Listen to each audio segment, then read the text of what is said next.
Hello साथियों, आज हम आपको भारतीय न्याय संहिता में बताएंगे प्रश्न का उत्तर कैसे लिखना है।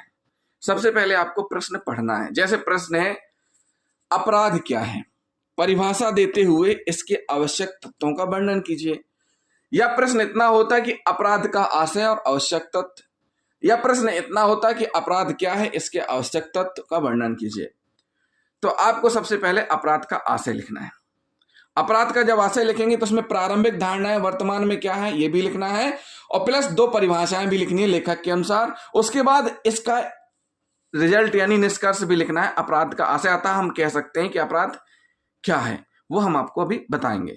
तो सबसे पहले हम आपको बता दें कि अपराध का आशय, कोई भी कार्य स्वतः अपराध नहीं होता है। अपने आप में कोई भी कार्य अपराध नहीं होता है।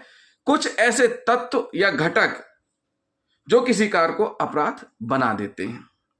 मनुष्य अपने दैनिक जीवन में अनेक प्रकार के कार्य करता है। पहले भी करते थे, आज भी करते हैं। कुछ कार्य सद्भावना से करते हैं तो कुछ दुर्भावना से करते हैं। कुछ जानबूझकर करते हैं तो कुछ व्यवस्था से, और कुछ कार्यों से किसी व्यक्ति को क्षति कारित होती है तो कुछ से नहीं। फिर से समझिए साथियों, मनुष्य अपने दैनिक जीवन में अनेक प्रकार के कार्य करता है। कुछ सद्भावना से करता है तो कुछ दुर्भावना से, और कुछ जानबूझकर करता है तो कुछ व्यवस्था से। कुछ कार्यों से किसी को क्षति कारित होती है तो कुछ से नहीं। यही सब कुछ ऐसी बातें हैं जो किसी कार्य के अपराध होने का निर्धारण करती हैं।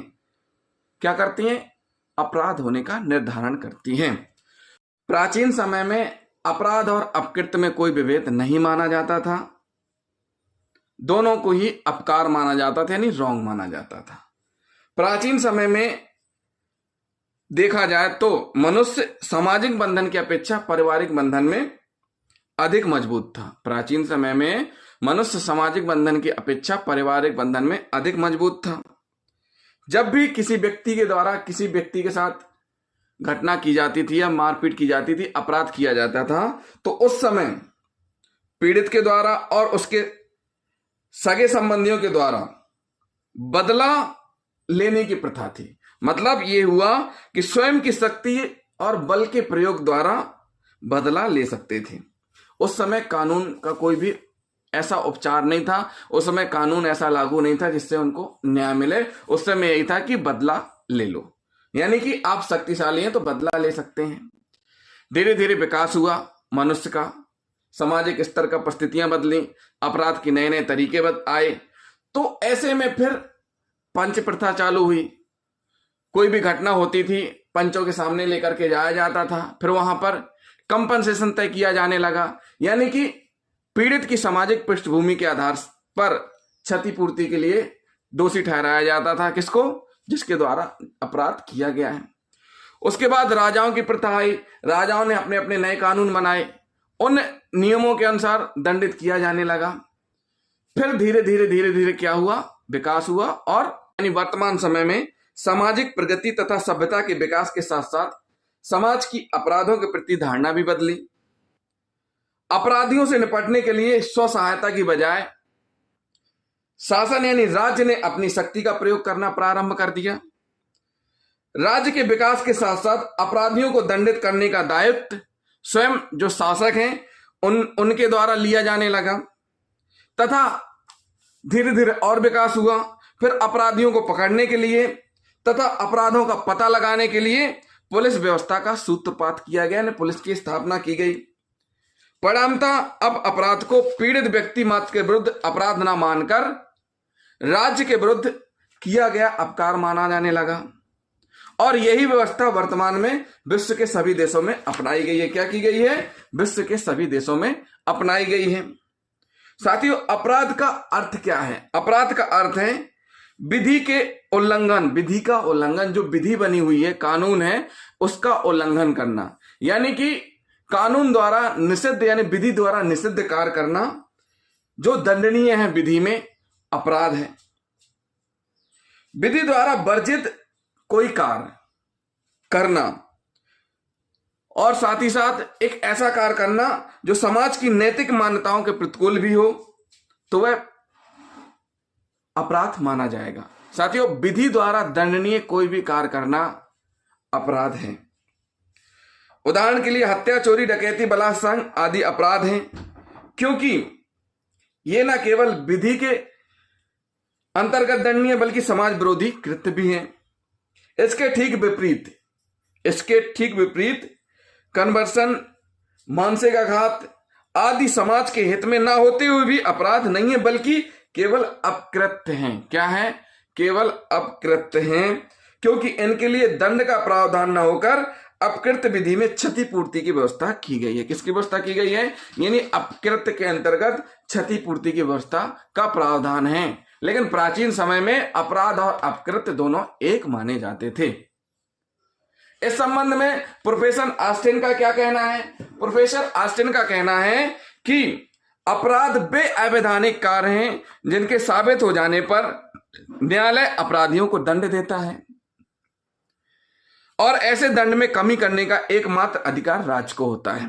प्रोफेसर ऑस्टिन ने कहा है कि अपराध वे अवैधानिक कार्य हैं, मतलब वैध का उल्टा अवैध कार्य, जो विधि द्वारा निषिद्ध किए गए हैं, उन कार्यों को करना और उनके साबित हो जाने पर न्यायालय की जो व्यवस्था बनाई गई है, न्यायपालिका बनाई गई है, उसके द्वारा दंड देना। और इस दंड को कौन कम कर सकता है? राज्य के द्वारा। तो इस प्रकार ऑस्टिन ने कहा है कि अपराध वे अवैधानिक कार्य हैं जिनके साबित हो जाने पर न्यायालय अपराधियों को दंड देता है, और ऐसे दंड में कमी करने का एकमात्र अधिकार राज्य को होता है।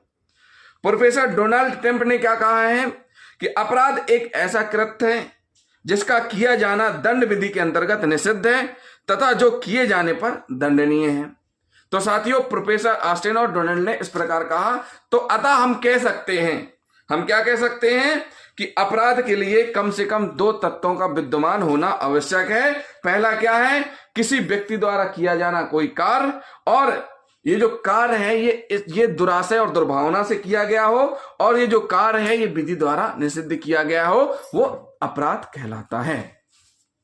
अपराध के आवश्यक तत्व कौन कौन से हैं ये भी हम आपको बताएंगे। तो अपराध के आवश्यक तत्व हैं व्यक्ति या मनुष्य द्वारा किया जाना, कार्य का लोप, क्षमता, समर्थता, अपराध भावना, मेंसर या इंटेंशन, मोटिव, क्षति और विधि द्वारा दंडनीय। ये 6 आवश्यक तत्व हैं। तो सबसे पहला जो तत्व है व्यक्ति या मनुष्य द्वारा किया जाना, इसके बारे में हम आपको बताएंगे। अपराध का पहला आवश्यक तत्व है कि उसका किसी व्यक्ति अर्थात मानव द्वारा किया जाना।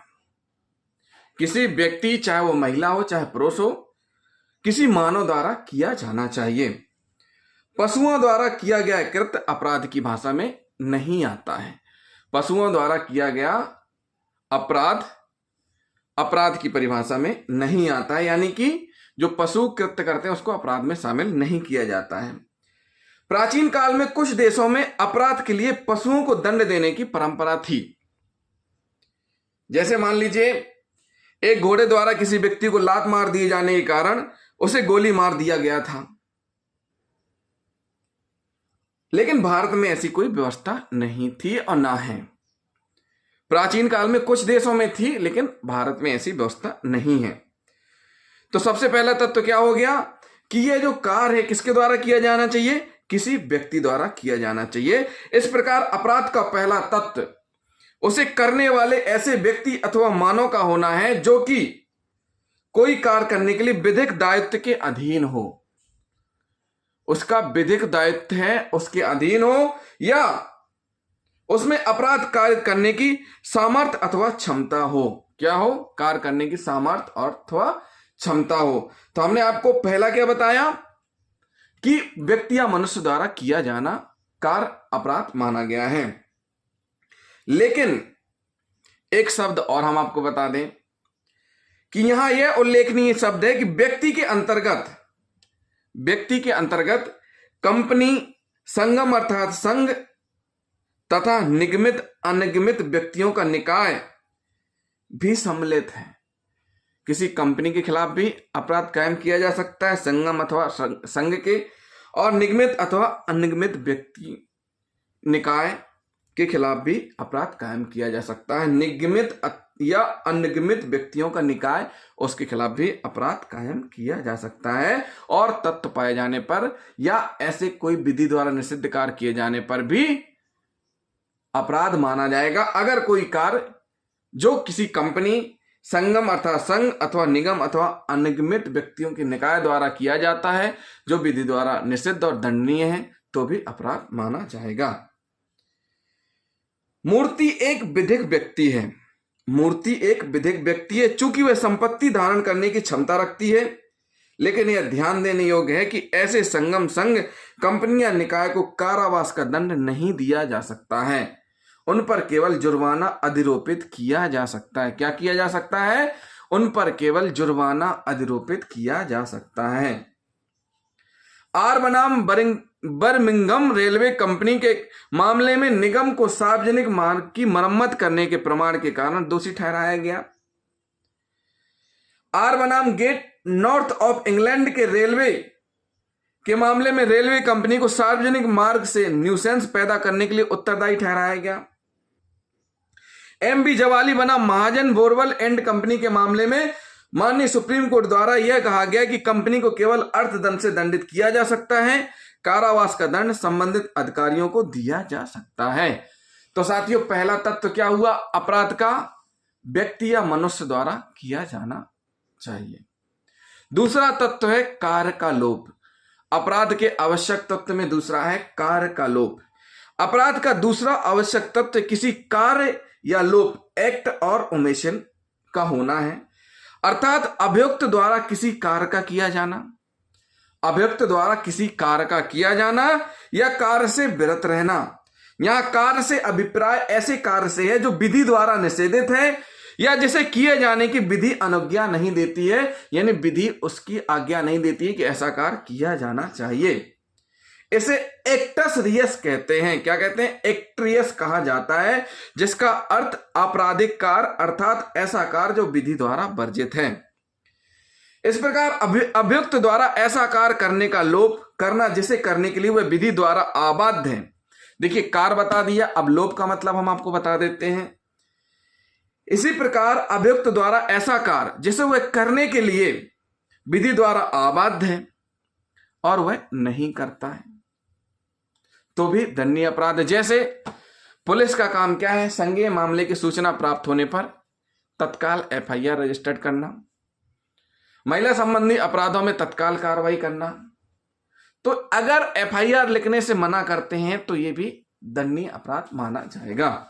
तो विधि द्वारा आबद्ध होने के बावजूद भी वो कार्य नहीं कर रहे हैं, तो ये फिर कार्य लोप की श्रेणी में आ जाएगा। क्या आ जाएगा? कार्य लोप की श्रेणी में आ जाएगा। तो साथियों, अब हम तीसरा बताएंगे, क्षमता और समर्थता। अपराध के आवश्यक तत्व में तीसरा है क्षमता, जिसे समर्थता भी कह सकते हैं। अपराध का तीसरा आवश्यक तत्व अपराध करने की क्षमता अथवा समर्थ का होना। इसका मतलब यह है कि व्यक्ति का विधि की दृष्टि में अपराध कारित करने के लिए सक्षम होना। कई बार व्यक्ति शारीरिक दृष्टि से अपराध कार्य करने में सक्षम हो सकता है, लेकिन मानसिक अथवा विधिक दृष्टि से नहीं।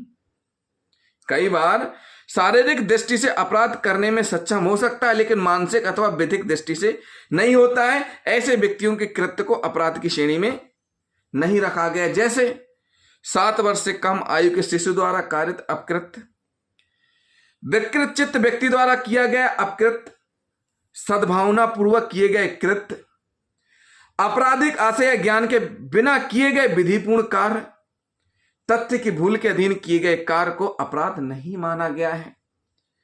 तो इसका मतलब समझ रहे साथियों क्या हुआ कि कई बार व्यक्ति की शारीरिक दृष्टि से अपराध कारित करने में सक्षम हो सकता है, लेकिन उनको विधि के अनुसार अपराध की श्रेणी में नहीं रखा जाता है। तो ये ऐसे अपवाद हैं जिनको विधि की श्रेणी में नहीं रखा जाता है। तो इनके अलावा जो कार्य किए जाएंगे वो अपराध माने जाएंगे। क्या किया जाएगा? अपराध माने जाएंगे। तो साथियों, ये क्षमता और समर्थता हो गई। अब हम आपको बता देते हैं अपराध भावना। अपराध का एक महत्वपूर्ण तत्व है अपराध भावना, जिसे हम दुराशय, हेतुक भी कहते हैं, मेंसरिया भी कहते हैं। ठीक है, इंटेंशन और मेंसरिया भी कहते हैं। कोई भी कार्य अपने आप में अपराध नहीं होता है। कोई भी कार्य अपने आप में अपराध नहीं होता है, वह तो आशय अथवा दुराशय है जो अपराध बना देता है। उस कार्य को अपराध कैसे बनाता है? आशय और दुराशय की भावना से किया जाना, तो फिर वह अपराध बन जाता है। दूसरे शब्दों में यह कहा जा सकता है कि कोई भी कार्य तब तक अपराध नहीं होता जब तक कि वो दुराशय से ना किया गया हो। क्या ना किया गया हो? दुराशय से ना किया गया हो। भारतीय विधि में दुराशय जो शब्द यूज हुआ है प्रत्येक अपराध के गठन का अनिवार्य तथ्य नहीं है, अतः ऐसे प्रत्येक कार्य को अपराध माना गया है। अतः ऐसे प्रत्येक कार्य को अपराध माना गया जो विधि द्वारा वर्जित एवं दंडनीय है। भारतीय विधि में दुराशय शब्द का प्रयोग नहीं किया है, लेकिन दुराशय का भावार्थ है परोक्ष रूप में, जैसे स्वेच्छापूर्वक, आशयपूर्वक, कपटपूर्वक, बेईमानी पूर्वक, भ्रष्ट रूप से, द्वेष भाव से, बंटली लपटता से, उतावलेपन से, उपेक्षा से, रैशली और नेग्लिजेंसी यानी उपेक्षा से आदि, ये सभी दुराशय के द्योतक हैं। यानी दुराशय के शब्द ही हैं, भले डायरेक्ट नहीं है लेकिन ये उसके दुराशय के अंतर्गत ही आएंगे। क्या आएंगे? दुराशय के अंतर्गत आएंगे। तो साथियों, भारत में उतावलेपन एवं उपेक्षा से किए जाने वाले कार्य को गंभीरता से लिया गया है। सम्यक ध्यान और सावधानी के बिना किए गए कार्य को भी अपराध माना गया है। दूसरा विवाह करने के लिए हिंदू धर्म से दूसरे धर्म को स्वीकार किया जाना कपट होने से विवाह का अपराध है। कपट पूर्व अथवा बेईमानी, आशय, छल एवं आपराधिक न्यास भंग के आवश्यक तत्व हैं। कूट रचना के मामले में मिथ्या दस्तावेज तैयार करना और ऐसे दस्तावेज से किसी व्यक्ति को क्षतिकारित करने का आशय होना अपेक्षित है। इस प्रकार भारतीय विधियों में उपेक्षा, उतावलेपन, कपट आदि को दुराशय का एक ही रूप माना गया है। हेतुक मोटिव भी अपराध का ही एक तत्व है। ध्येय, लक्ष्य अथवा उद्देश्य भी कहते हैं ऐसे। कोई भी कार्य बिना किसी हेतुक अथवा उद्देश्य के नहीं किया जाता है। प्रत्येक कार्य के पीछे कोई ना कोई ध्येय अथवा उद्देश्य रहता है। यदि ऐसा हेतुक, ध्येय, लक्ष्य या उद्देश्य विधि विरुद्ध है तो वह अपराध का घटक बन जाता है। क्या बन जाता है? अपराध का घटक बन जाता है। तो साथियों, ये हुआ आवश्यक तत्व अपराध भावना। अब हम आपको बताएंगे अपराध के आवश्यक तत्व में क्षति। अपराध का पांचवा आवश्यक तत्व किसी व्यक्ति विशेष या जनसाधारण को क्षतिकारित करना। क्षति अपराध का एक आवश्यक तत्व है जो किसी दूसरे व्यक्ति को या संपूर्ण समाज को होनी चाहिए, यह संपूर्ण समान को होनी चाहिए। जैसे शारीरिक क्षति, मानसिक क्षति, प्रतिष्ठा, संपत्ति संबंधी क्षति हो सकती है। तो साथियों, फिर से समझिए आप, क्षति पांचवा तत्व है जिससे किसी विशेष व्यक्ति को, जनसाधारण को क्षतिकारित होती है। और क्षति अपराध का एक आवश्यक तत्व है जो कि दूसरे व्यक्ति या संपूर्ण समान को होती है, जिसके अंतर्गत शारीरिक, मानसिक, प्रतिष्ठा और संपत्ति संबंधी हो सकती है। क्षति शब्द किसी प्रकार की अपहानि का द्योतक है जो किसी व्यक्ति के शरीर, मन, ख्याति या संपत्ति को अवैध रूप से कारित हुई हो। क्षति में अपकृत अथवा दुष्कृत जन कार्य भी सम्मिलित है। यह एक ऐसा कार्य है जो विधि द्वारा निरुद्ध है और विधि के विरुद्ध होता है। अवैध ढंग से अवैध चुंगी वसूलने के लिए वाहन को रोकना क्षति है। क्या है? अवैध ढंग से अवैध चुंगी वसूलने के लिए वाहन को रोकना क्षति है। किसी नियोक्ता को शुद्ध धन से अधिक धन भुगतान करने के लिए धमकी देना भी क्षति माना गया है। किसी के साथ मारपीट करना, चोट पहुंचाना, यह भी शारीरिक क्षति है। किसी को अपमानित करना, किसी को इस प्रकार से प्रताड़ित करना जिसमें मानसिक रूप से टॉर्चर हो तो मानसिक क्षति कहला जाएगी। मान सम्मान यानी जो ख्याति से संबंधित, मानहानि से संबंधित, इस प्रकार से शब्द बोलना, इस तरीके से अपमानित करना जिनसे समाज में उनकी प्रतिष्ठा यानी गुडविल को नुकसान पहुंचे, तो प्रतिष्ठा से संबंधित है। संपत्ति यानी कोई संपत्ति को नष्ट करना, जला देना, तोड़ देना जिससे क्षति हो, तो वो संपत्ति से संबंधित क्षति हो जाती है, किसी समाज विशेष के खिलाफ अपशब्द बोलना, किसी समाज विशेष को अपमानित करना, तो भी एक प्रकार से क्षति की श्रेणी में आ जाते हैं और अपराध बन जाता है। अब हम आपको बताएंगे अपराध के आवश्यक तत्व में विधि द्वारा दंडनीय। अपराध का अंतिम आवश्यक तत्व उसका विधि द्वारा दंडनीय होना है, यानी पनिशेबल बाय लॉ होना चाहिए। यदि कोई कार्य चाहे वह कितना ही बुरा अथवा अनैतिक क्यों ना हो, विधि द्वारा दंडनीय नहीं है तो उसे अपराध नहीं माना जाएगा। फिर ऐसे कार्य का उसे किए जाने के समय दंडनीय अपराध होना अपेक्षित है। भविष्य में कोई विधि बनाकर पूर्ववर्ती कार्य को अपराध घोषित नहीं किया जा सकता। इस प्रकार किसी अपराध के गठन के लिए उपरोक्त सभी तथ्यों का होना आवश्यक है, यानी जो कार्य है वो जो विधि द्वारा निषिद्ध कार्य है उसके लिए विधि में दंड का प्रावधान होना आवश्यक है। जिस विधि में यानी जिस कार्य का दंड का प्रावधान नहीं है वो अपराध नहीं माना जाएगा, यानी कि विधि द्वारा दंडनीय नहीं बनाया गया है तो वह अपराध नहीं माना जाएगा। तो ये हमने आपको अपराध के आवश्यक तत्व बता दिए। अब हम आपको निष्कर्ष बताएंगे। निष्कर्ष क्या लिखना है? निष्कर्ष में हमें लिखना है कि उपरोक्त परिभाषा और आशय से और अपराध के आवश्यक तत्व से यह स्पष्ट होता है कि विधि द्वारा निषिद्ध या विधि द्वारा जो रोका गया है या विधि द्वारा जो दंडनीय बनाया गया है वह कार्य या लोप जो किसी व्यक्ति द्वारा किया जाता है, जिसमें कि इंटेंशन, मोटिव और मेन सरिया रहता है, जिससे कि किसी को क्षति होती है, तो वह अपराध कहलाता है। क्या कहलाता है? वह अपराध कहलाता है। इस प्रकार से आपका ये पहला प्रश्न कंप्लीट होता है। अपराध क्या है, परिभाषा देते हुए इसके आवश्यक तत्वों का वर्णन कीजिए। हमने आपको समझाने की कोशिश की है। अगर फिर भी कोई बात समझ में नहीं आती है तो आप हमें कमेंट करके बता सकते हैं। और जिन साथियों ने हमारे चैनल को सब्सक्राइब नहीं किया है, हमारे चैनल को जरूर सब्सक्राइब कर लें और वीडियो को लाइक और शेयर करना ना भूलें। साथ ही साथ कमेंट भी करें। थैंक यू साथियों।